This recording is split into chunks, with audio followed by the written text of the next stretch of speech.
o nosso sistema circulatório, ele está relacionado, então, a dois sistemas circulares. Sistema circular sanguíneo e sistema circular linfático. E o que eles fazem, então? Qual é a função desses sistemas? Transporte de nutrientes, transporte de produtos de excreção. Por exemplo, extravasou lá da minha veia, do sangue. A gente sabe, vocês sabem que o sangue é constituído tem plasma também, e esse plasma ele extravasa entre as células. Extravasou esse plasma, então meu sistema linfático vai vir, vai fazer uma faxina e vai limpar esse plasma que foi para fora da minha veia e para fora lá, ficou entre as minhas células. Então, eles também fazem uma faxina. Tem transporte de produtos de excreção ou órgãos. Também transporte de O2 e CO2, a gente viu na aula passada, lembra? Sobre a hematose, a troca gasosa. Então, eles transportam O2 e CO2, que é aquele crush instável lá, né, da hemácia. Então, ele não se apega tanto. Então, é aquele crush que não quer nenhum compromisso sério, só quer aquela troca ali naquele momento, trocou, acabou a relação. Lembra que a gente falou que eles são instáveis com relação à hemácia, ele não se gruda, então ele simplesmente passa por difusão entre a veia e o pulmão, lá nos alvéolos pulmonares, a gente tem essa troca gasosa ali rapidamente, onde o O2 sai do alvéolo e passa para a veia, e o CO2 sai da veia e passa para o alvéolo pulmonar por difusão rapidinho. Transporta hormônio, um dos hormônios transportado, adrenalina. Como exemplo, nós estamos lá na rua, felizinho lá, todo bonitinho, arrumadinho, serelepe. Tô lá eu, feliz da minha vida, com meu celularzinho na mão, na rua, à noite. Mas bem hipotético, tá, gente? Que jamais farei isso. Mas tô eu lá. Eu vejo que vem uma pessoa e eu sinto que aquela pessoa, ela tá vindo me assaltar. Então, automaticamente, meu coração vai acelerar e, além dele transportar somente o oxigênio, lá, os gases, ele começa a transportar a adrenalina. Para quê? Para o meu coração acelerar e eu vou lutar ou vou fugir. Então, o que a gente chama de luta ou fuga. E aí, então, eu vou responder rapidamente se eu luto, se eu fujo, o que eu vou fazer naquele momento que eu me senti em perigo. Então, por isso que eles também transportam hormônios e produtos metabólicos. E defesa, então, contra patógenos, tem a ver com o nosso sistema circular linfático, então tem a ver com a nossa linha de defesa, para que a gente não tenha, então, nenhum problema quando tem um vírus ou uma bactéria que tenta entrar dentro do nosso corpo. É a nossa linha de defesa. E a regulação, então, da temperatura. Tudo bem até aqui, gente? Qualquer coisa, podem abrir o microfone, se vocês acharem necessário, quiserem falar, ou podem pôr aí no chat. Se eu não responder, tem os professores moderadores que estão aqui auxiliando no chat. Geralmente eu costumo responder, consigo responder ao longo da aula, mas como é muito sistema, muito rápido, e me avisem se eu estou falando rápido demais, se vocês querem que eu repita alguma coisa, ou está muito acelerado. Vocês já me conhecem, né? Então sabem mais ou menos como é que funciona e sabem que eu sou assim, que eu começo a falar e não paro mais. E aí, gente, voltando então para o nosso sistema, nós vamos ter o sistema arterial aórtico e o sistema venoso. O sistema arterial, ele vai carregar sangue rico em oxigênio. O venoso, sangue rico em CO2. Porém, tá? Nós temos uma artéria pulmonar que vai carregar sangue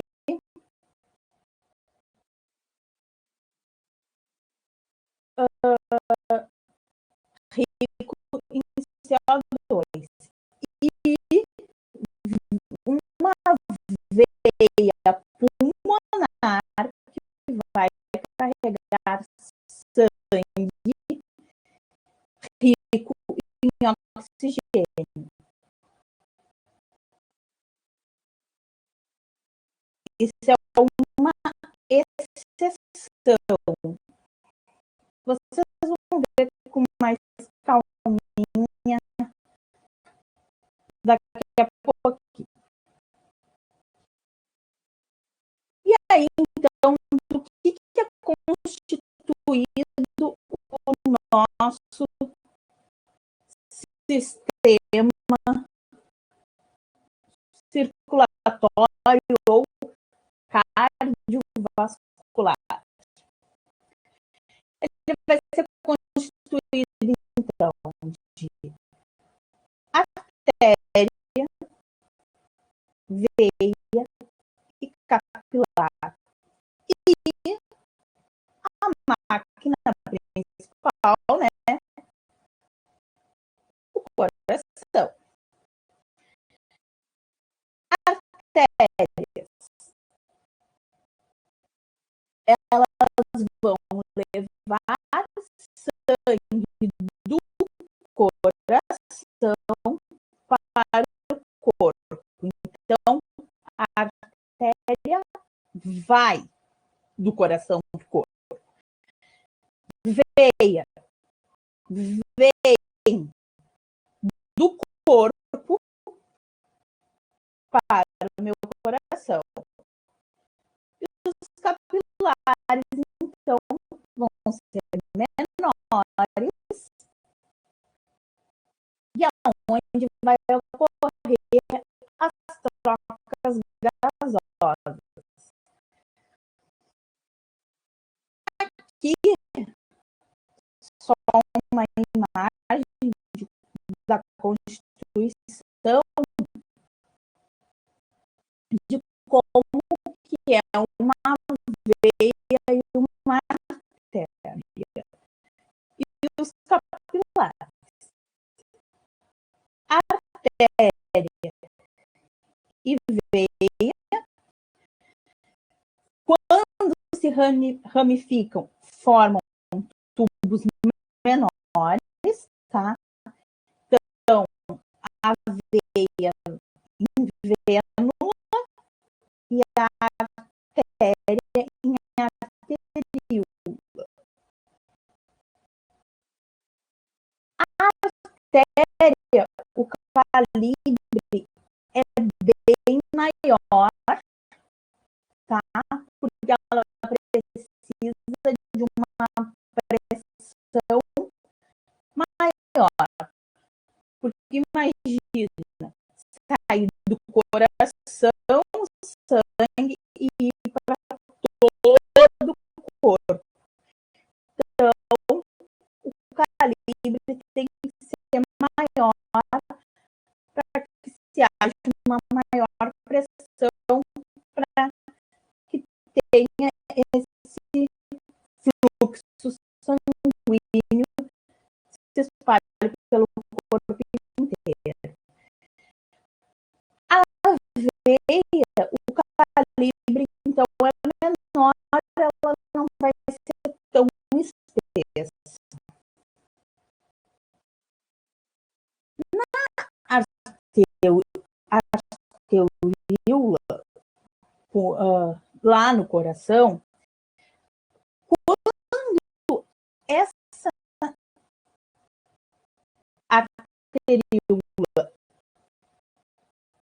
ela acaba entupindo ou fica por dentro com acúmulos de gordura, nós vamos ter o infarto do miocárdio. Infarto lá no coração. Isso vai ser causado por sedentarismo, má alimentação, tabagismo. Então, quando ocorre o infarto, é que esta está entupida. Nos capilares, a gente vai ter, então, a troca do sangue. Eu vou dar o exemplo da veia para a artéria, tá? Então, do sangue rico em CO2 faz a troca com o sangue rico em O2. Então, aqui ocorre a hematose, a nossa troca gasosa. As veias, elas têm umas portinhas assim. E aí, elas vão abrindo essas portinhas e vão, empurrando o sangue para que ele chegue no nosso coração. Então, todas as veias das nossas pernas, todas as veias, na verdade, vão ter essa portinha. Imagina para chegar lá do nosso pé até o nosso coração. Então, a gente precisa que essas portas funcionem bem direitinho para que esse sangue vá e não retorne. Quando corre dessa portinha aqui, vamos supor que aqui, uma está falhada, então esse sangue vai retornar, ele não vai ter um fluxo contínuo para bombear para o coração. E aí, então, eu posso ter que nós conhecemos como varizes. Claro, varizes é genético, mas é uma falha nessa portinha da veia. Posso dizer dessa forma. E o que faz a nossa veias funcionarem perfeitamente no sentido das pernas, tá, gente? Pé para perna é o coração, entre aspas, que nós temos na perna, que é a nossa panturrilha. A panturrilha é como se fosse o coração da perna. Então, quanto mais trabalhada a musculatura da nossa panturrilha, melhor vai ser o nosso fluxo sanguíneo. Com isso, mais difícil de se ter problema nessas portinhas.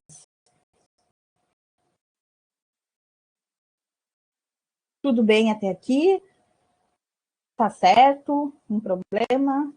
Tudo ok? Me avisem qualquer coisa. Aqui, então, o nosso coração, bonitinho lá.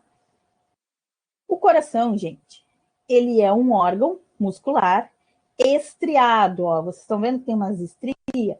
Então, ele é estriado, músculo estriado cardíaco. Nós vimos na aula passada. E aqui é o formato dele externamente, tá? E ele tem veia cava superior e inferior, artéria pulmonar, a artéria aorta, tá? Átrio direito, átrio esquerdo, ventrículo direito. O coração, ele vai bombear em torno de 72 vezes por minuto. 5 litros de sangue, que é a quantidade de sangue que nós temos no nosso corpo, para passar por todo o nosso corpo, para vocês terem uma ideia. Ele pesa aproximadamente 300 gramas. Aqui é a imagem, então, como se eu tivesse... O coração está aqui bonitinho e eu cortei ele para vocês terem uma visão. Então, nós temos o átrio direito, o átrio esquerdo, ventrículo direito, ventrículo esquerdo. Bem aqui assim, a gente tem umas válvulas tricúspide ou mitral, ou bicúspide também. Essas válvulas, elas são formadas logo após que nós nascemos, lá depois de 30 dias, até 60 dias do nosso nascimento, elas terminam de se formar. Enquanto elas não estão formadas perfeitamente, o nosso coração, o barulho tem que ser tum-tum, tum-tum, tum-tum. Quando essas válvulas não estão totalmente formadas, o coração faz... Por quê? O sangue não flui perfeitamente e aí ele pode retornar do ventrículo para o átrio. E isso não é o correto. E aí isso nós chamamos de sopro.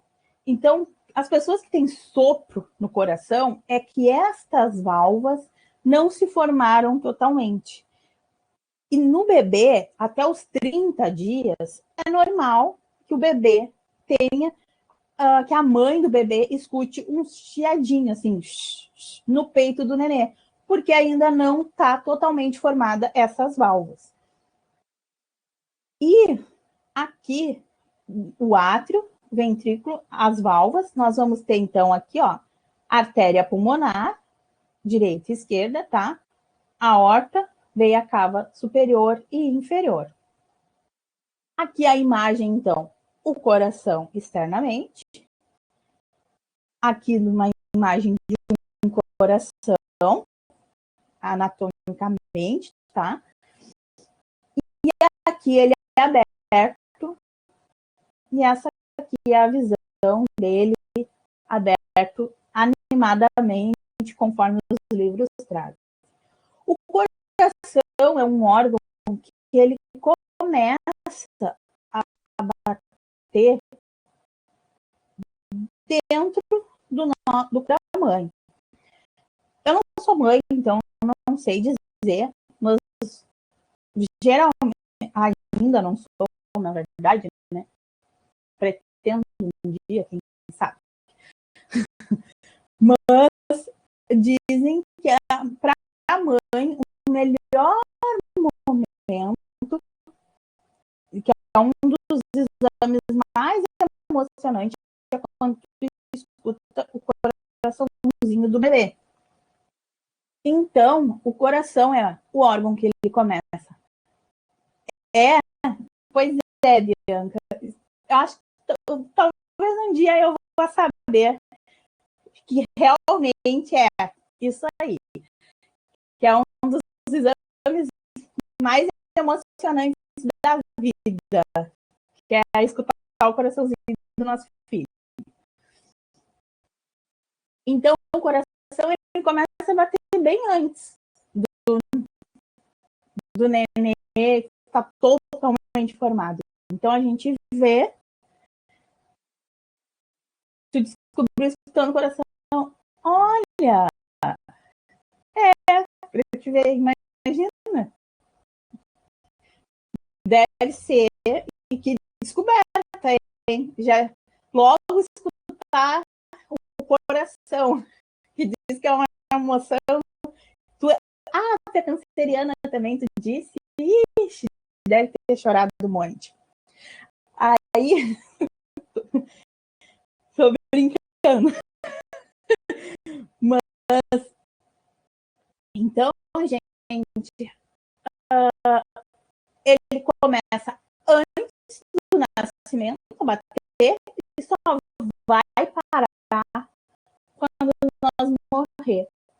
que aí ele para de bater.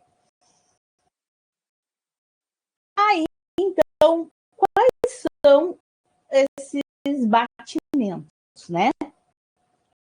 O Kevin riu gostasse, né? Sístole e diástole. Sístole, eu fecho um pouco mais a minha boca para falar, então é contraído. Diástole é mais relaxado, eu abro mais a boca para falar, pode ver, ó, diástole. Então relaxa mais. Então, como começa? Início. Primeiro eu tenho, então, a chegada do sangue no átrio direito. Esse átrio vai sofrer sístole, então contraiu, e está relaxado no meu ventrículo, tá? E aí, então, eu tenho o sangue manda pro ventrículo. Momento que o ventrículo sofre sístole, tá assim, né? Sístole aqui e aqui diástole. Sofreu sístole o ventrículo, o átrio relaxa. E aí o sangue sai dos ventrículos e vão para a artéria.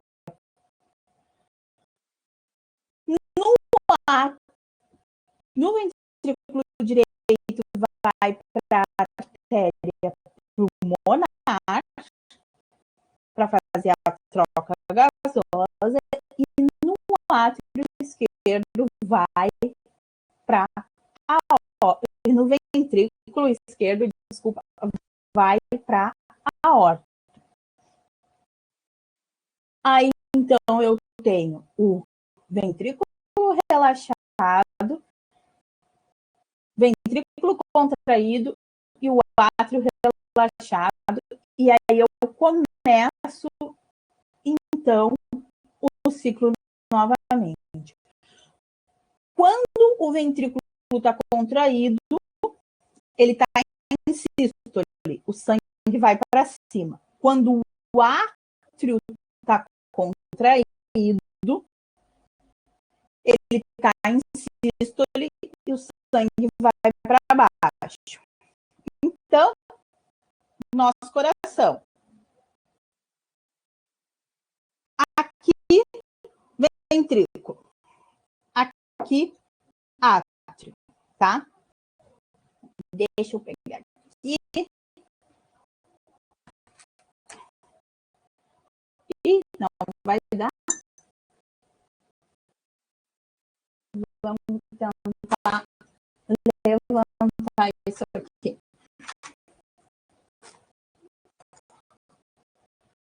Aí, gente, o que nós vamos tentar fazer? Eu vou tentar fazer, né?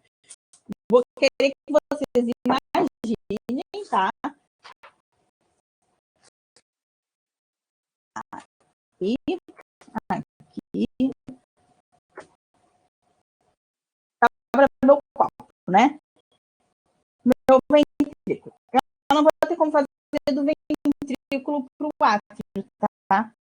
Não vou ter como fazer esse mecanismo.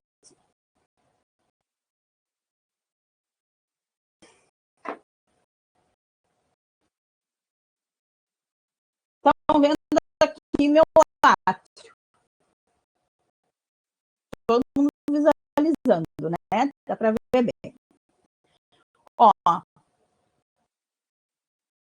sístole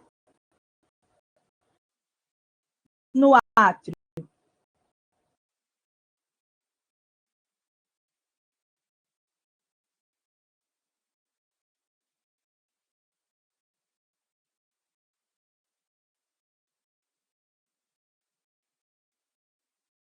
ventrículo. O meu sangue. Só que eu não, infelizmente, eu não tenho como fazer do ventrículo para uma volta. Mas é só para vocês entenderem o mecanismo. Espero ter ajudado. Espero que sim. Então, gente, ó, a sístole vai ser a contração, vai ser a saída do sangue, e a diástole, então, vai ser o relaxamento e a entrada do sangue. Entendido? Ficou bom? Qualquer coisa, eu tenho ainda mais outro pedaço da fruta. Aí, gente, o que acontece? No nosso átrio, nós temos o nódo sinoatrial, tá? Ou o nó sinusal. O que ele faz? Nada mais que emitir um impulso elétrico para o meu nó atrioventricular, para que então ocorra sístole e diástole, sempre esse movimento e o coração continue bombeando sangue e nós temos todos os tecidos irrigados com o nosso oxigênio, que é o que a gente precisa para estar bem, né? Só aí aqui, ó, então, nó sinusal, nó atrioventricular, deu o impulso elétrico, manda para cá, o nó atrioventricular, através dos feixes de His e das fibras de Purkinje, vocês me desculpem se eu pronunciei errado, tá? Vai fazer, então, com que esse coração fique em sístole e diástole. Quando o nosso nó sinusal tá com algum defeito, eu não vou conseguir, ó, ele fica assim, por exemplo, ó, vai fechando e já vai abrindo, ele não vai fazer o movimento corretamente.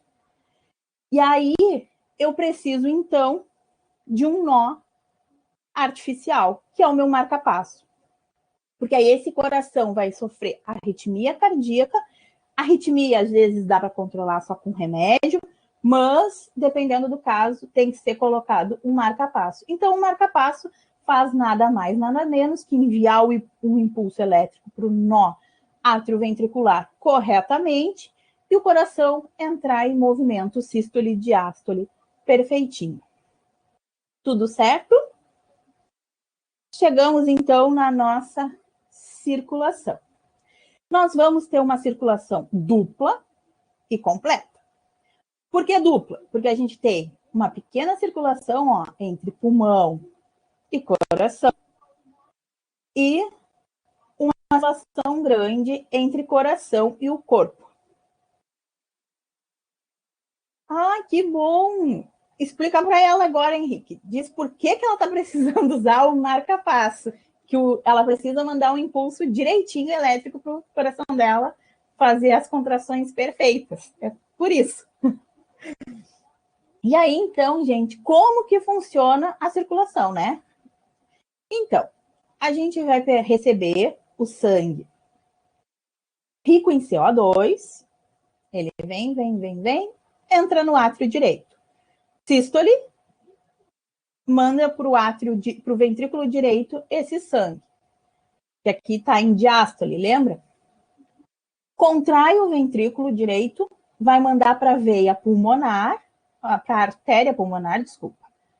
Esse sangue, aonde aqui eu vou... Lembra lá do crush? Do crush que não é apegado, que não quer compromisso, que não quer nada, só quer fazer uma troca rápida? Então, o CO2 troca com o O2 aqui no alvéolo pulmonar, volta esse sangue, então, oxigenado para o átrio esquerdo, através das veias pulmonares, vem para o ventrículo esquerdo e vai pela aorta para todo o nosso corpo, e aí vai ocorrer de novo, vai oxigenar todos os tecidos.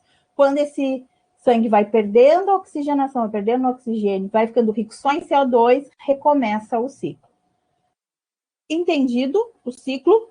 Quer que repita alguma coisa? Não? Tá ok?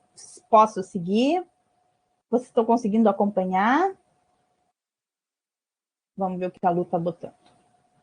E o Augusto também está digitando.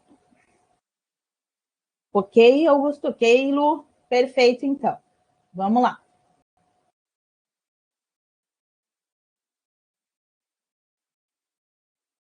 Aí, gente, lembra que eu falei que eram dois sistemas? O linfático, sistema circular linfático e sistema circular sanguíneo. Então, o sistema circular linfático, ele fica aqui associado, então, às veias e aos capilares, tá? E ele vai, então, fazer a troca gasosa da linfa, que é aquele plasma que passou entre as células e precisa, então, ser removido e fazer essa troca gasosa aqui. No sistema linfático, a gente tem os linfonodos, que é onde a gente vai ter o quê? Lá os nossos linfócitos, que são as células que vão nos ajudar, que vão combater os patógenos que vêm associados aos linfonodos. Os linfonodos vão ser produzidos onde? Medula óssea, porém nem todos são produzidos na medula e maturados na medula. A gente vai ver no sistema imune bem detalhadamente, bem direitinho, logo a seguir. Os linfócitos, são maturados no timo. Então, alguns órgãos do sistema linfático é o timo, o apêndice, o baço e a medula, que é onde a gente é produzido os nossos linfócitos. E eles vão estar na nossa linha de defesa. Nós já vamos ver agora a seguir no sistema imunológico. Antes da gente entrar em sistema imunológico, será que o coração vai aguentar eu beber todas? Vocês lembram lá da propaganda da aula? O coração passou uma noitada, bebeu, e aí pergunta para o cérebro: ixi, que ressaca, que dor de cabeça. Eu acho que era isso que vem a frase, tá, gente? Da propaganda da minha aula. Será que eu fiz alguma coisa? E o cérebro só responde para ele: só bebeu um monte, ligou para todo mundo e disse que amava, tirando isso, tá tudo bem. Tá, mas será que é só isso? Só essa brincadeirinha? Ou será que ele iria aguentar nós beber todas? O que vocês acham?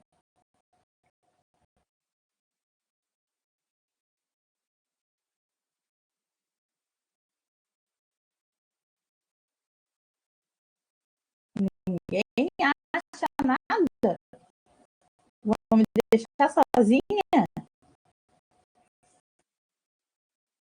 Não, né, gente? Ele não vai aguentar. Por quê? Aqui fala de o que o álcool faz, tá? Em todos os órgãos. Mas nós vamos falar somente do nosso coraçãozinho, que é o que nós estamos trabalhando hoje.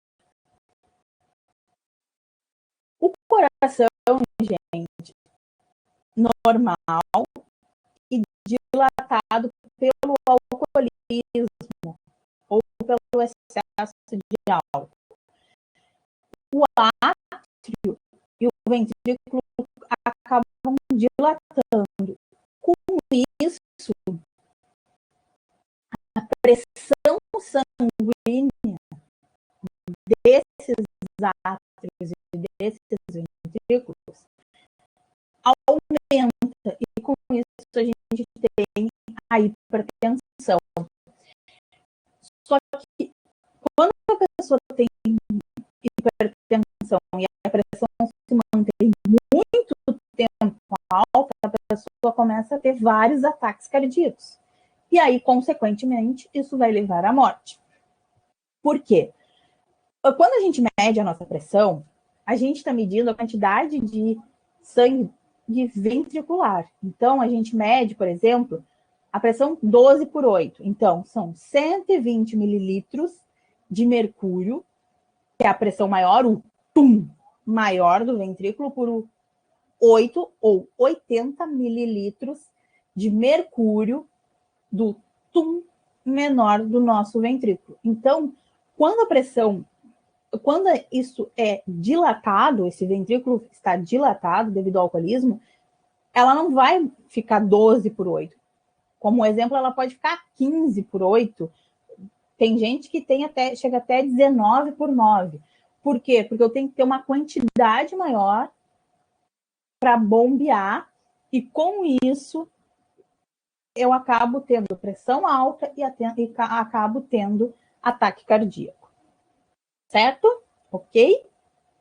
E aí, então, vamos para o nosso sistema imune. Eu vou tentar cantar para vocês hoje, então, se não der tempo, vocês olhem, que eu já disse que o cara canta melhor que eu, né? Sempre falo isso para vocês. Porque eu não quero deixar vocês surto. Mas vamos lá. Eva! Ai, a Luísa, coitada, vai precisar de um aparelho auditivo no final das aulas, porque eu canto e eu deixo vocês tudo surdo, eu sei, que é horrível. E aí, gente, então, quais são os órgãos do nosso sistema imune? A gente estava vendo lá, viu alguma coisa no sistema linfático. Linfonodos, tá? Que vão atacar as toxinas ou patógenos que entrarem no nosso corpo. O baço, ele acaba armazenando hemácias, mas também destruindo hemácias, tá? Timo, muito importante, porque aqui a gente tem linfócito T e linfócito B. Nós já vamos ver logo a seguir. O linfócito B, ele é produzido na nossa medula óssea e ele é maturado na própria medula e já está prontinho. O linfócito T, ele é produzido na medula, mas ele só vai ser maturado e está prontinho para atacar os invasores depois que ele passar pelo timo. E aí a gente tem as tonsilas, que é as amígdalas ou adenoide, que também vão combater alguma toxina ou algum patógeno que vir. Então, o nosso sistema imune, na verdade, são barreiras, é como se fosse o escudo do nosso corpo para tentar nos defender, então, de vírus, bactérias, ou até mesmo pólen, que pode nos causar alergia, e aí depende de cada um. Então, as células, os leucócitos, originariamente, eles vêm da nossa medula óssea, tá? E aí, os leucócitos, então, o macrófago e as células dendríticas, que é essa aqui, que parece uma estrelinha do mar, tá? E esse aqui, eles estão nos nossos tecidos. Os outros, basófilos, neutrófilos, eosinófilos, linfócitos, estão no nosso sangue. Então, é só um local diferente. Nós vamos ter os granulosos, que são os que têm os pontinhos, e os agranulosos, que não têm nenhum grânulo. Temos essas diferenças. O que isso faz, na verdade? Eles vão nos dar uma resposta inata ou adquirida para a defesa do nosso organismo. Resposta inata, ela vai ser rápida, não vai ter uma especificidade certa, então ela vai atacar qualquer coisa sem ter um patógeno correto, tá? Específico para aquilo. Ela vai ser menos eficaz e vai ser momentânea, vai ser ali. A adquirida, eu preciso já ter adquirido, então ela não é natural, não nasceu comigo, então eu adquiri ela ao longo da minha vida. Porém, ela é mais lenta, então demora um tempinho até eu ter essa imunidade, como o vírus, por exemplo, a gente toma a vacina, demora um tempo para a gente criar anticorpos, para a gente conseguir ter anticorpos para aquele determinado vírus. A vacina do Covid é um exemplo. A primeira dose, após 21 dias da primeira dose, que tu já vai ter lá o percentual de imunização que aquela vacina está te proporcionando. Antes dos 21 dias, dependendo da vacina, o teu corpo ainda está se adaptando, ainda está criando anticorpo. Então, ela demora um pouco mais. Mas, porém, ela é mais eficaz, a gente toma às vezes anual, dependendo da vacina mesmo, a gente pode tomar antitetânica mesmo, é 10 em 10 anos. E tem umas que a gente toma só quando é bebê e não toma mais, né? Que é a BCG, se eu não estou enganada. Então, a resposta inata. Nossa pele, tá? Aqui, bem bonitinha. Furou a pele, tu encostou o dedo assim num prego e furou o teu dedo. Ali tem as bactérias. Primeira resposta, os macrófagos ou as células dendríticas vão fazer o quê? Fagocitar. Lembra que a gente viu lá em respiração, a gente viu que eles pegavam a fagocitose, tudo lá na aula de metabolismo. Então, é o que vai acontecer. Tem uma bactéria aqui, vai vir a célula dendrítica, ó. Eu nunca acerto a câmera. E vai englobar, fagocitar e digerir essa célula. Isso vai demorar o quê? De 0 a 12 horas para acontecer. O que ocorre?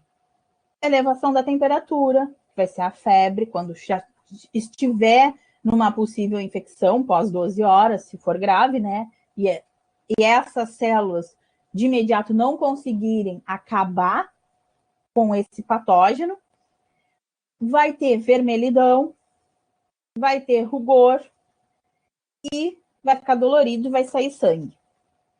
Isso vai acontecer na minha resposta inata, que eu tenho a primeira e a segunda linha de defesa.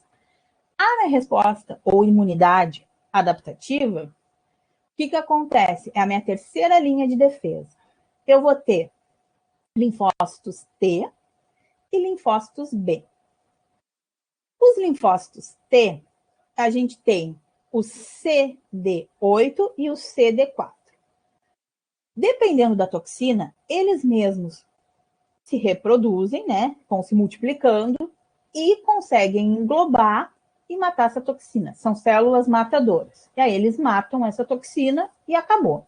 Quando isso não pode ocorrer, eles, junto aos linfócitos B, eles vão produzir os nossos anticorpos. Os linfócitos B, então, vão gerar células de memória para o nosso organismo, que aquilo nos faz mal, que nós temos que ter anticorpo e produzem um anticorpo, que é uma proteína.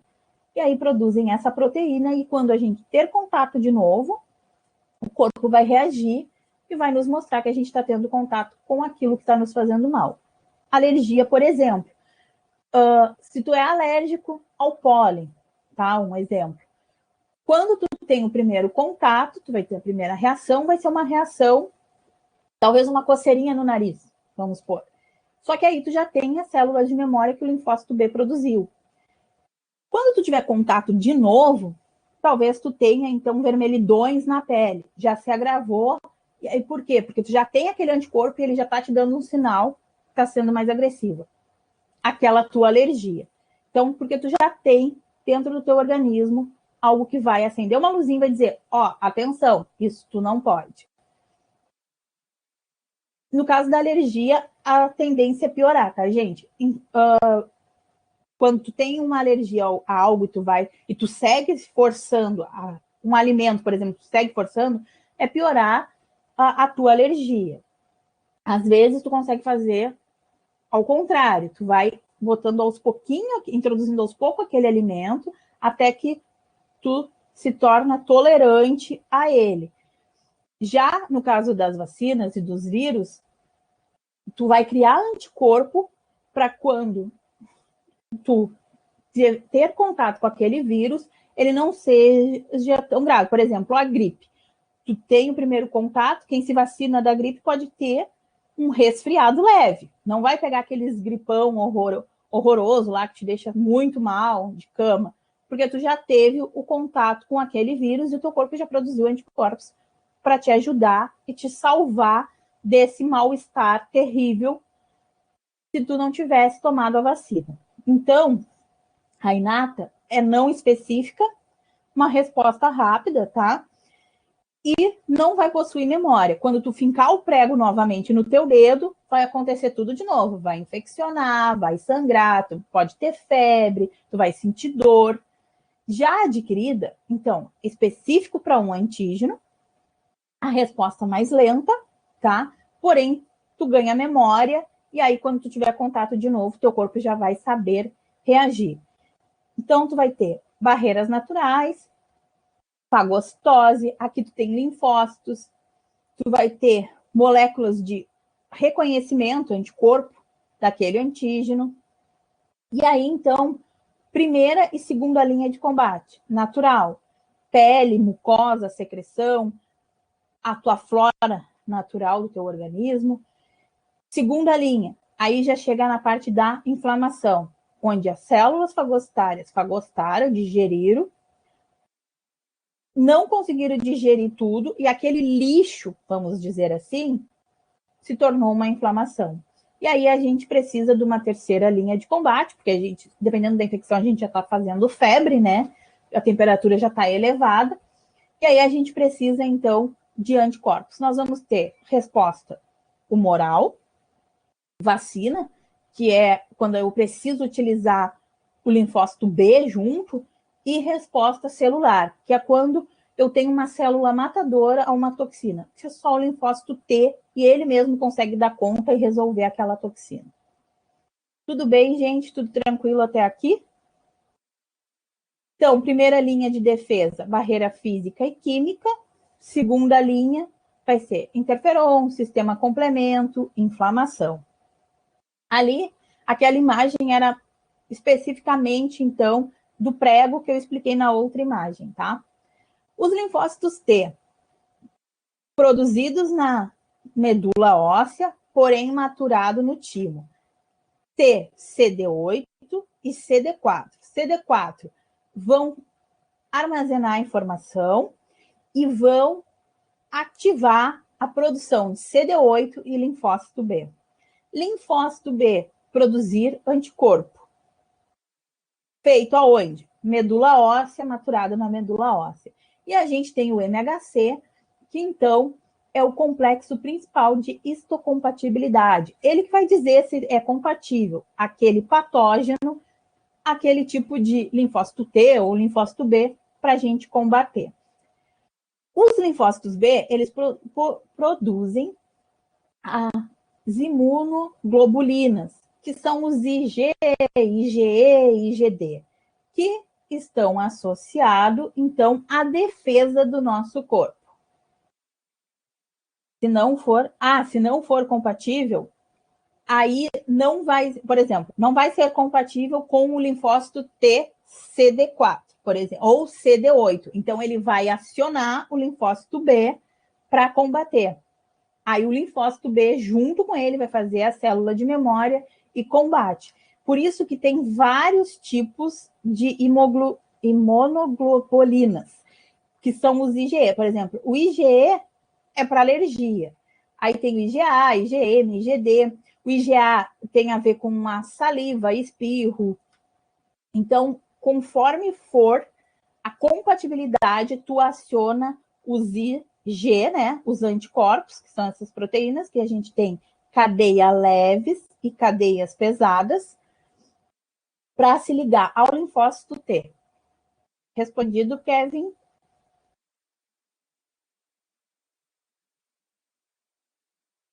Tá, ok. Então vamos seguir. Aí, gente, a resposta adquirida nós vamos ter ativa ou passiva. Natural, tá? Na ativa, as doenças que a gente tem contato. Artificial, vacina. Passiva, então, natural, placenta e leite materno.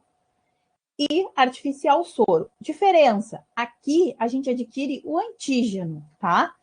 E aqui o anticorpo. Qual a diferença entre um e outro? O anticorpo é o que combate o antígeno. Então, essa é a diferença.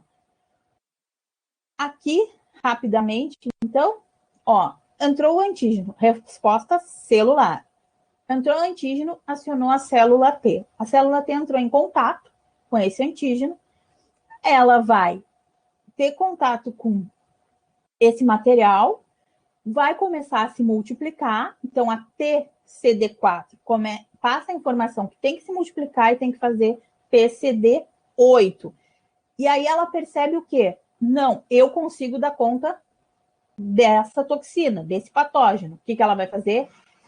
Ela vai englobar, tá? Ó, aí vocês veem aqui no final, esse patógeno e vai ser a célula matadora de toxinas. E aí ela mesmo combate esse patógeno e não precisa acionar o linfócito B. Resposta celular. Linfócito T resolveu. Resposta humoral. Eu vou ter, então, o antígeno. As células de macrófagas vão digerir, vão passar essa informação para o meu linfócito T. O linfócito T vai acontecer o quê? Ele pegou lá, bonitinho e tal, essas informações, começa a se multiplicar, manda produzir TCD8 e ele percebe que ele sozinho não dá conta de exterminar esse patógeno. Então, se produz linfócito B, célula B, e ele passa essa informação dessa digestão do macrófago para a célula B. A célula B produz células de memória, e no momento que ela produz essas células de memória, ela se multiplica, e aí libera, então, o anticorpo para combater esse patógeno. E quando tiver contato novamente, já vai dar essa célula de memória, já vai se lembrar que a gente já teve contato e os anticorpos já vão ser acionados. Ok? Aí, então, defesa da imunidade, né? Inespecífica, inata, então, neutrófila, células naturais, células dendríticas, monócitos, macrófagos e fagocitose. Específica vai ser adquirida, humoral ou celular. Linfócito T, aí CD8, CD4, plasmócitos, célula de memória. Os plasmócitos é quando tem aquela célula memória com já produção para anticorpos, para liberação de anticorpos, tá? Então, ó, é secreção de anticorpos, imunoglobinas. O IgE, IgA, IgD. Ali é um plasmócito. E aí, gente, vacinação, então imunização ativa, ela é mais lenta, ela vai ser artificial, demora um pouquinho mais e a gente vai ter a memória do que foi utilizado. Então, uma criança não vacinada está sujeita a tudo, e uma criança vacinada é como se tivesse uma barreira. Imunização, então, passiva natural, leite materno, a mãe passa então, os anticorpos para o bebê e ele já naturalmente fica imune. Passiva artificial, o soro. Diferente, a vacina, a gente está recebendo o antígeno. Então, o que seria o antígeno? O vírus está inativo de tal doença, está ali para fazer com que a gente produza o anticorpo. No soro, é imediato. Então, ele não é lento, é imediato, porém, ele não é durável. A vacina vai te durar muito tempo. O soro, não. O soro vai ser só naquele momento. E tu já recebe o anticorpo. Então, eles colocam, por exemplo, o veneno de cobra, uma dose muito pequena, que não vá matar o cavalo, nem dar nenhum problema para o cavalo, para que ele faça a produção desses anticorpos, onde a gente retira depois as células sanguíneas e aí separa o anticorpo dessas células sanguíneas, e aí a gente tem, então, o soro antiofídico, que, no caso de veneno de cobra, a gente tem que tomar imediatamente para conseguir se salvar. E aí, então, essa é a diferença. Tu vai estar tendo o anticorpo, só que ele não dura, tá? Doenças autoimunes. Aqui alguns exemplos, tá? Então, artrite reumatoide, lúpus, doença celíaca, poligamia reumática, esclerose múltipla e diabetes tipo 1. E aí um exemplo só de uma alergia, uma irritação na pele. E chegamos, então, ao nosso sistema nervoso. Nosso sistema nervoso, ele vai ser, então, dividido em sistema nervoso central e sistema nervoso periférico. Aqui, então, é só uma imagem, tá? Com as partes, como se eu tivesse retirado um pedacinho aqui do crânio e ampliado para vocês terem ideia dos componentes. Então, o osso, as meninges, a dura mater, aracnomater, plamater, a nossa pele. Então, é só para vocês terem uma ideia das camadas que se tem. Medula espinhal e cérebro fazem parte do sistema nervoso central. Nervo e gânglios fazem parte do sistema periférico. E aqui no sistema nervoso periférico nós vamos ter o simpático e o parasimpático. Sistema nervoso central, encéfalo, cérebro, cerebelo, tronco encefálico. Aqui os hemisférios, tá? Cerebrais, mesencéfalo, ponte, bulbo, tálamo, hipotálamo, cerebelo, medula espinhal. Então, é só as partes. E aqui o que a função de cada um? Cérebro. Então, vai ser controlar todos os movimentos involuntários, sentido, raciocínio. Cerebelo, equilíbrio e postura corporal. O bulbo vai ser os nossos movimentos involuntários. Respiração, ritmo cardíaco, movimento peristáltico lá da alimentação. Aqui, gente, é só uma imagem, então, com as partes, tá? Cérebro, cefálico, cerebelo, qual os componentes de cada uma das partes do cérebro, para vocês saberem. Mas o Enem não cobra, viu, esses nomes, então não se preocupem, assim, é só critério de conhecimento, mas ele não vai pedir especificamente para vocês. O mesencéfalo faz tal. Não, eles não pedem. Então, por isso que tem coisas que nem quando eu fiz lá do sistema digestório, que eu foquei muito nos pH, não foquei nos nomes das enzimas, porque eles não cobram o nome das enzimas. Então, eu tentei passar para vocês o que realmente as provas cobram. Porque os nomes é importante? É importante vocês saberem, mas a prova do Enem vai querer que vocês saibam como realmente funciona exatamente o sistema. Não, eles não vão exigir que vocês saibam todos os nomes, porque é isso aí, é quem faz mestrado, doutorado em fisiologia ou médico, e não numa prova a nível de ensino médio. Aqui, gente, é só para vocês, então, verem mais uma imagem, tá, do cérebro. Vocês vão notar que a parte branca, ela está em menor quantidade, aqui é anatômico mesmo, tá, uma foto, cérebro, e a parte cinzenta, então, ela está em maior proporção. Em relação à medula, vocês podem perceber que é o contrário, né? A parte cinzenta é essa aqui e a parte branca é maior. Então, é um cordão, tá, nervoso, de 40 centímetros, mais ou menos, 31 pares de nervos, conduz, então, os impulsos nervosos e vai coordenar, então, as nossas atividades de